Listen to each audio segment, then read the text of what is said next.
Hi everyone, this is Dr. Umar Ghuman, and I wanted to talk about a new program, or not a new program, but a new concentration that we are offering in the MPA. The MPA is the Masters in Public Administration, and we are offering a new concentration in criminal justice. And this is primarily for students who wish to go for a master's in public service, but may have a background in criminal justice or may want to work in the criminal justice field, such as law enforcement, and would like a better grounding at a master's level in CJ. It also is a great option for people who are currently working in the criminal justice sector and may want to further their education and their career by getting a master's, because they may not have a master's.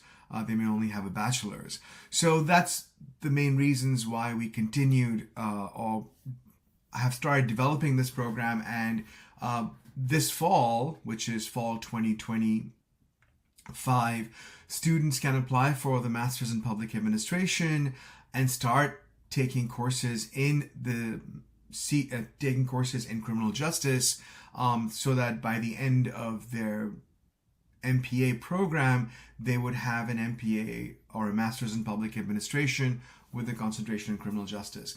So what I'm going to do is I'm going to talk a little bit about the MPA and the criminal justice aspect, just so that for those of you that may be interested, we're still accepting applications for this, and so it might be a good way for you to kind of get an understanding as to what's going on. If you have any questions, of course, you are welcome to reach out to me. I will have put my email at the end of this presentation, and you are welcome to email me and reach out to me, and we can chat via Zoom or via email if you would like more information about this. So the MPA, as I said, stands for a Masters of Public Administration, and one of the things that our MPA does really well is that we really emphasize service at the local, county, and city level. And by that, I mean that the vast majority, I would say over 90 to 95% of our students that graduate with an MPA work in this sector, work in the Tri-County area that we serve. So, we're talking about Stanislaus, San Joaquin, and Merced County. The majority of them work there. We do have a number of graduates who also end up in Sacramento.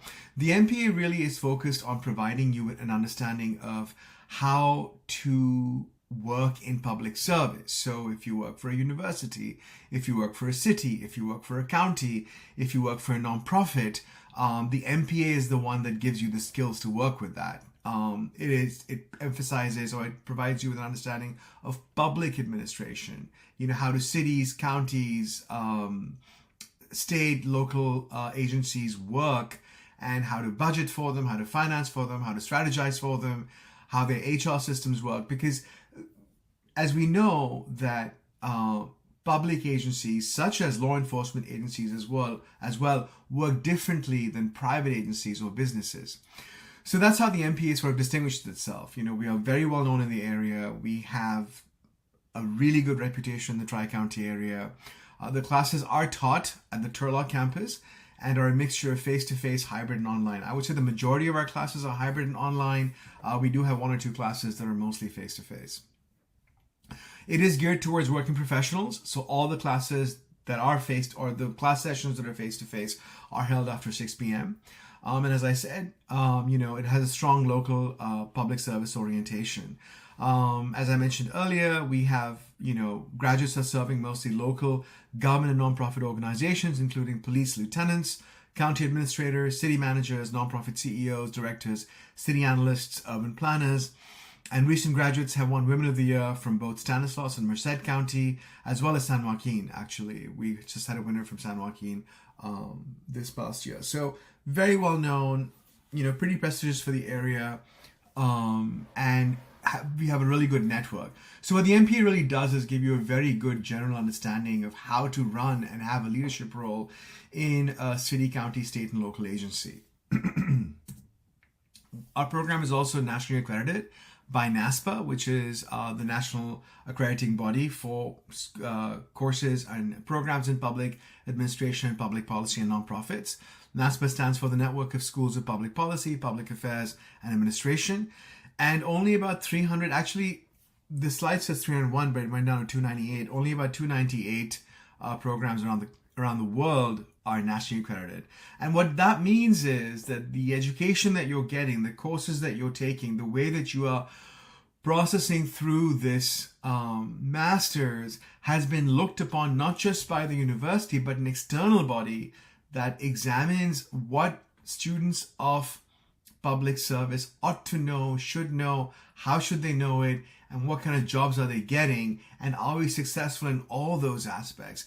And the fact that we are accredited means that we are successful because we are checked every year, on our accreditation.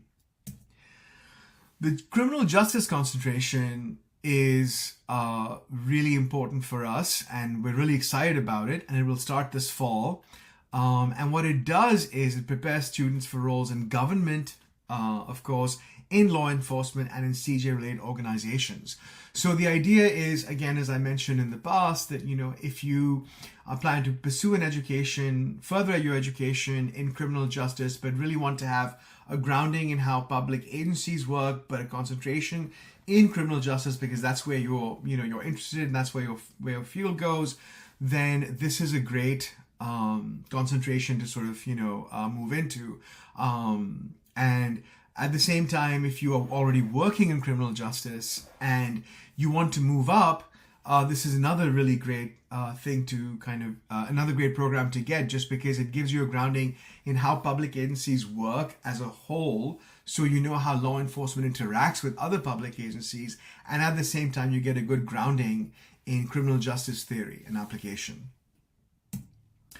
So students will complete the MPA core curriculum. So you'll be doing pretty much all the core courses that all MPA students take, but for your electives, instead of taking electives in the MPA program, you will be taking electives in master's classes in the CJ program. So we've chosen 4 classes. You can take either 3 of them, and you should be able to get your concentration.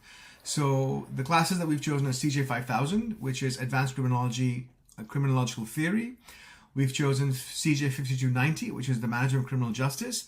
And then you can take either CJ 5101 or CJ 5001, which is Criminal Justice Planning and Program Evaluation, or Critical Analysis of the Criminal Justice System. All these 3 courses, so CJ 5000, 5290, 5101, or 5001, will be offered either as hybrid programs or online programs. So that is the pathway you would choose if you want to go for an MPA with a CJ concentration. Applying to the MPA program, you submit an application through Stan State, the graduate school. You have to have a bachelor's degree from an accredited college or university that may apply to the graduate school. To apply for our MPA program, as I mentioned, you have to have a baccalaureate from an accredited college or university. You have to have a GPA of 2.7 or better in the last 60 semester units. And what that means is that we count your GPA from your junior and senior year. So as long as you have a 2.7 or better in your junior and senior year, you are eligible to apply. We do not require the GRE, the graduate examination. And the reason for that is that we believe in access.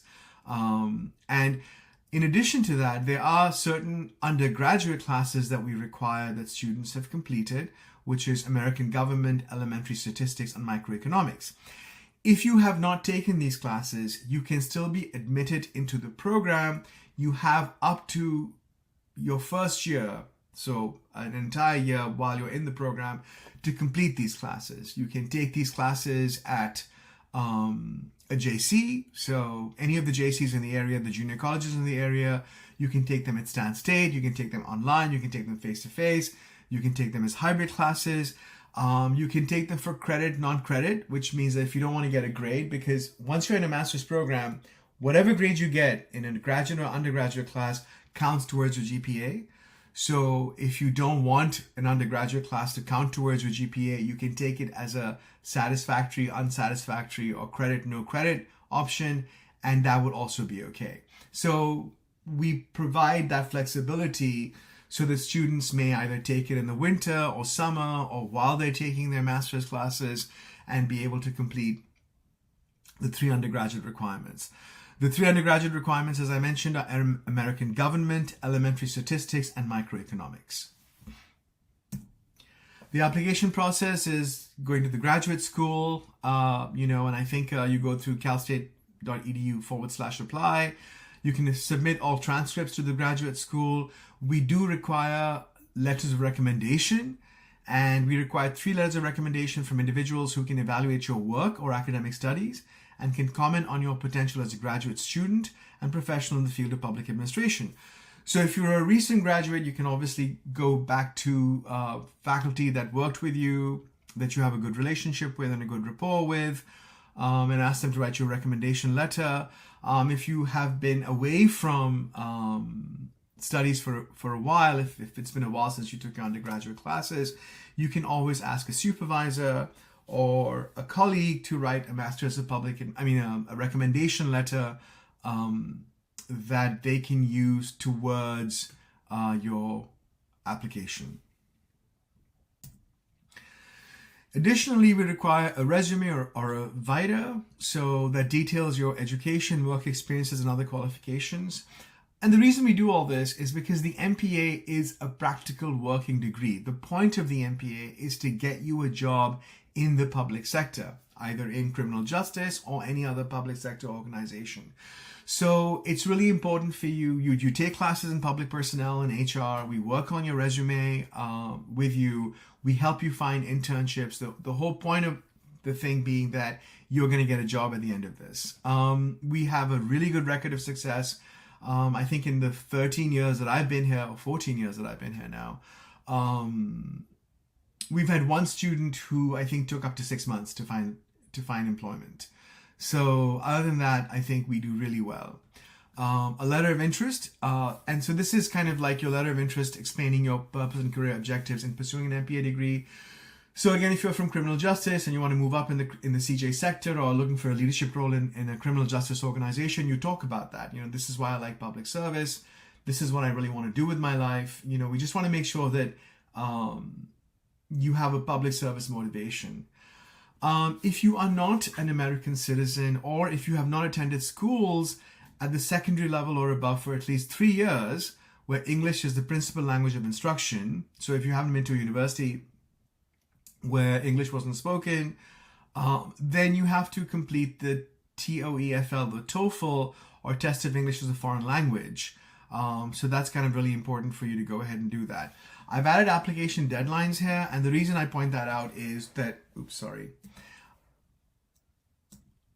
I have added application deadlines here, and the reason I point that out is that if you are applying as an international student, you may need to apply earlier rather than later, because these kinds of scores are needed, and we have to process your visa and all that kind of all those issues. But if you're applying as a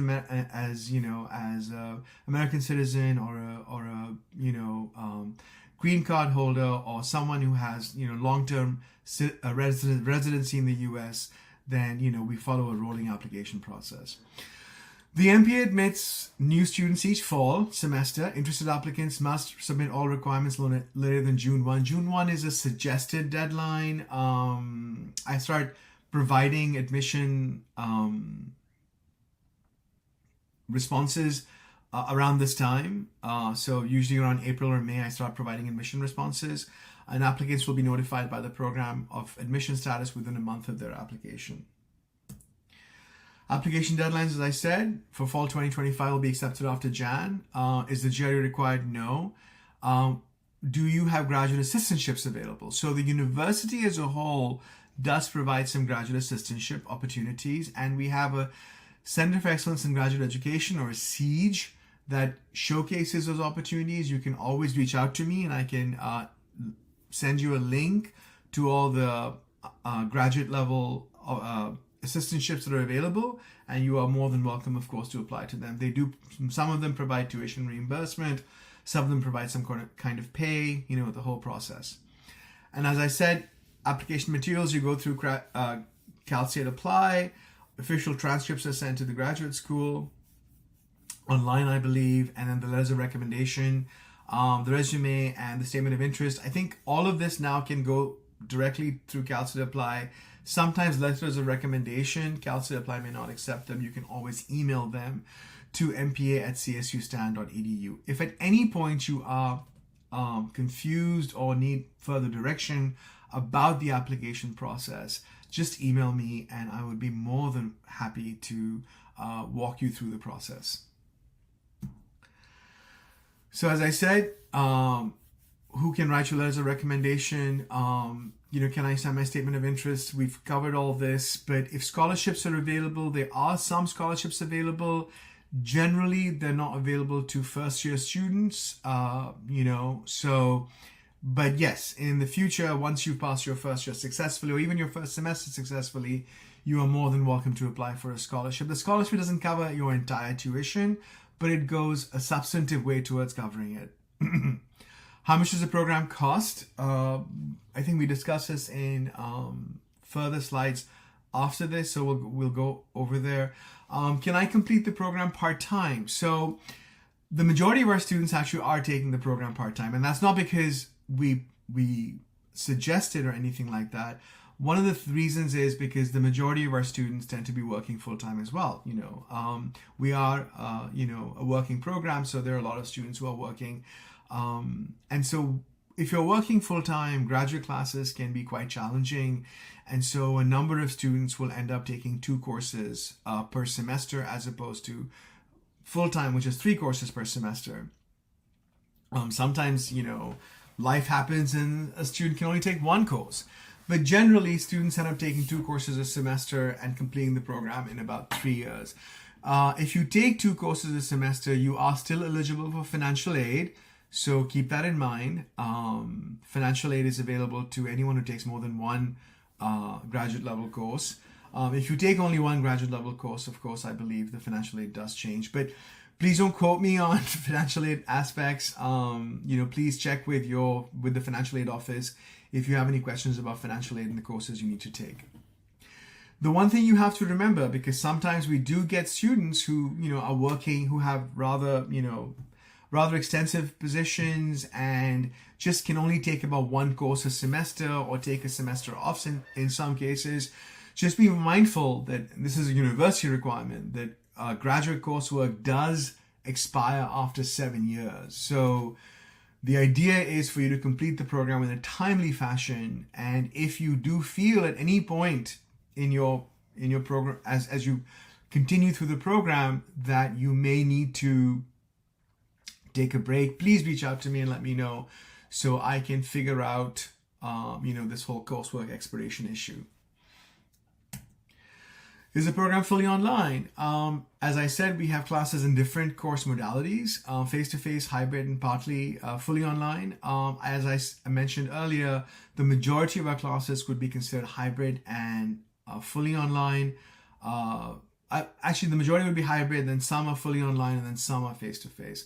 Is an internship required? So for students working towards the CJ concentration, if they have not completed at least 1 year of full-time work in a nonprofit or public sector or in the CJ sector, we do require an internship. We assist with the internship placements, and one of the best things about the Criminal Justice Department is that they have a really robust internship placement program. So getting an internship, as long as you apply, is something that we will definitely work with you. Where do they get internships? So for the CJ concentration, of course, it would be probably more, if you don't have experience in CJ or in the government sector, then it would probably be in a CJ organization. But we provide internships to the cities of Turlock, Modesto series, and nonprofits like the United Way of Stanislaus County and the Stanislaus Community Foundation. We do have a number of students going through the Maddie scholarship, the Maddie internship program as well. How large is the program? We usually have about 50 or 60 students each year in different stages of the program.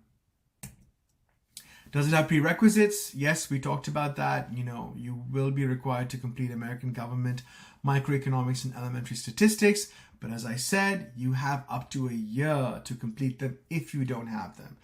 Generally, if you have gotten your degree at Stan State or at a CSU, you've completed at least 2 of those requirements already. So sometimes we do get students who have completed a degree at Stan State or at the CSU and may have to take elementary statistics or microeconomics. But generally, at least 2 of the 3, if you have a degree from a CSU, have been completed.